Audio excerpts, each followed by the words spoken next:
আসসালামু আলাইকুম সবাইকে। শুক্রবারের দিনের একটি ব্লগ শেয়ার করছি। দিনটি শুক্রবার হলেও মাহিরা স্কুলে যাচ্ছে, মানে স্কুল কর্তৃপক্ষ তারা খোলা রেখেছে শুক্রবার শনিবার, যেহেতু পুরো সপ্তাহ তীব্র গরমের জন্য বন্ধ ছিল, সেজন্য আর কি শুক্রবার অল্প সময়ের জন্য 7টা থেকে 8:30 পর্যন্ত স্কুলটা খোলা ছিল আর কি। তো নামাজ কালাম পড়ে ও চলে যাচ্ছে, 6:20 বাজে তখন ভ্যান চলে এসেছে আর ও চলে যাচ্ছে স্কুলে।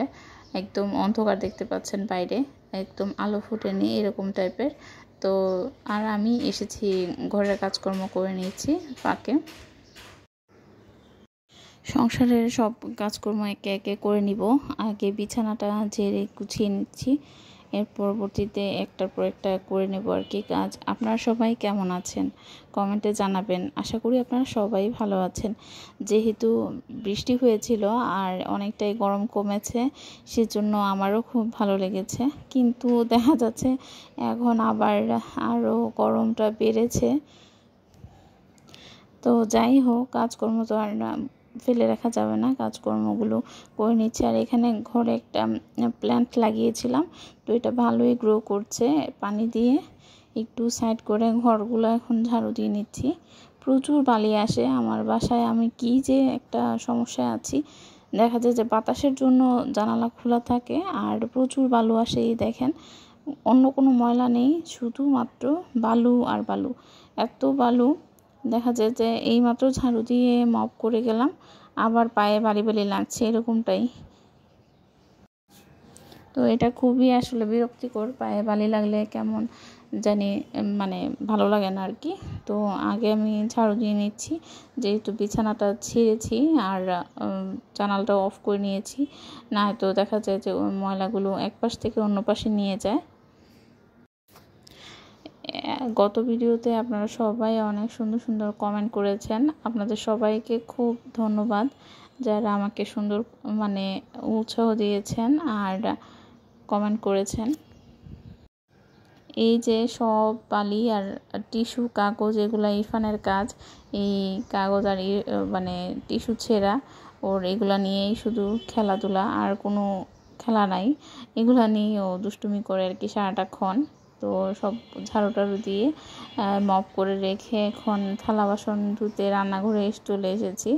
রাতের কিছু থালা বাসন জমেছিল, তো যখন এটা তখনই ধুয়ে ফেলি। তো আমরা আবার শাওয়াল মাসের রোজা রাখা শেষ হয়নি, তো রাখছিলাম আর সেহরি খেয়েছিলাম, তো ওইগুলাই আর কি একটু টুকটাক রেখে রয়েছে।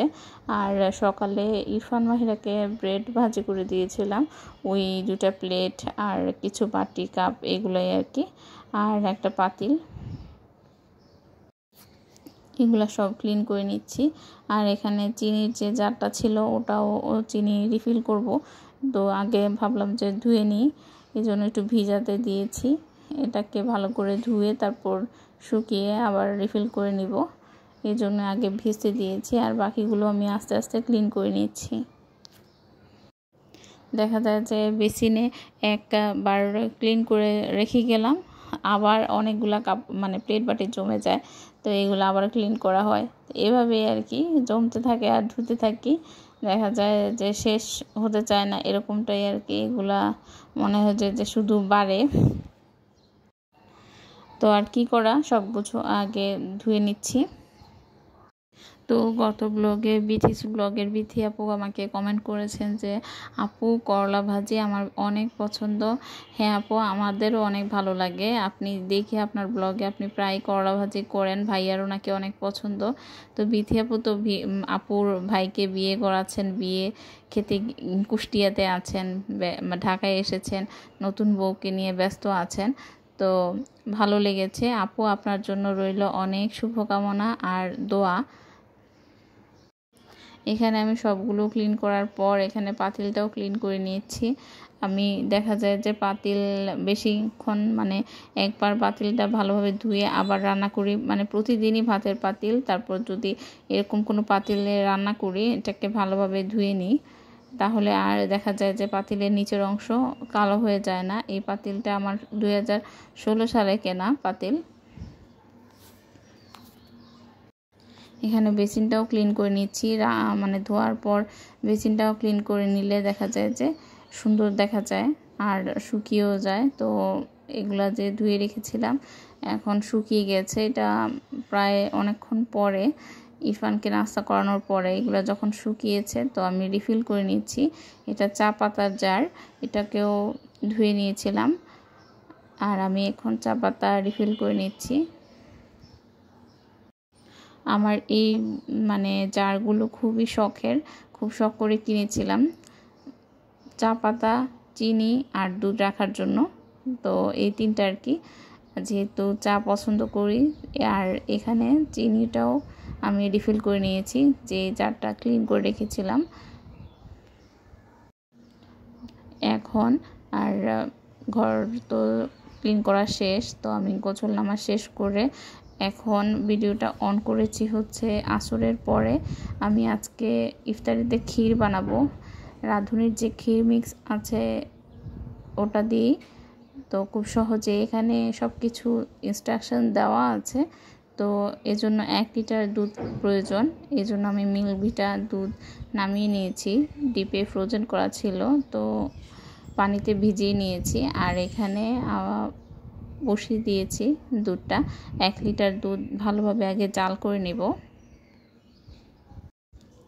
খুবই ইজি, কিন্তু তারপরেও আমি দেখা যায় অনেক আগে একবার এনেছিলাম রান্না করার জন্য ক্ষীর, তো ভালোভাবে রান্না করতে পারিনি।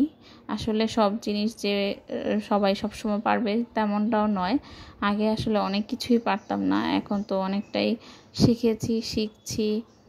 তো দুধটা ভালোভাবে 1 লিটার দুধ ভালোভাবে ফুটে ওঠার পর এটা দিতে হবে আর অনবরত নাড়তে হবে যাতে তলাতে না লেগে যায়। আর চুলার জালটা অনেকটা কমিয়ে দিয়ে অনেকটা সময় নিয়ে এটাকে রান্না করে নিতে হবে। এই জিনিসটাই মানে তখন প্রথম দিকে মানে সংসার জীবনের প্রথম দিকে এটা বুঝতাম না এত কিছু। আম্মু বানাতো অনেক মজার ক্ষীর, ওটাই খেতাম আর কি, খুবই মজা হতো। তো এখন আমি অনবরত নেড়ে ভালোভাবে রান্না করে নিয়েছি। আর যেহেতু রোজা রেখেছিলাম এখানে একটু ছোলা ভুনা করে নিচ্ছি। ছোলা ভুনা করে ফেলেছি, তো শেষ পর্যায়ে তো আমি ধনিয়া পাতাও অ্যাড করে দিয়েছি। আর এখানে ক্ষীরটা তো হয়ে এসেছে, তো আমি অনবরত নাড়ছি। আর এই যে দেখুন একদম 1 লিটার দুধ কমে তারপর হয়ে গেছে আধা লিটারের মতন, আরও খুব ঘন হয়ে এসেছে।